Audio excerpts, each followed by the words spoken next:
ఉసిరి చెట్టు ఎక్కడ ఉంటుందో అక్కడికి వెళ్ళి ఆ ఉసిరి చెట్టు దగ్గర నిలబడి దాని యొక్క మొదట్లో ఇంత పసుపు కుంకుమో అక్షతలో సమర్పించి ఉసిరి చెట్టుని ప్రార్థన చేస్తూ కొన్ని మాటలు చెప్తారు.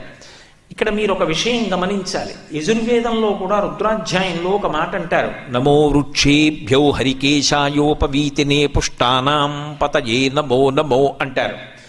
ఈ చెట్టు రూపంగా ఉన్న శివుడికి నమస్కారం, చెట్టు ఆకులుగా ఉన్న శివుడికి నమస్కారం, చెట్టు ఆకులలో ఆకుపచ్చతనంగా ఉన్న శివుడికి నమస్కారం అంటారు. అలా ఈ ధాత్రి రూపంలో ఉన్నటువంటి ఈ ఉసిరి చెట్టు ఉందే, ఇది చెట్టు అని నేను అనుకోవట్లేదు. ఇది పరదేవత.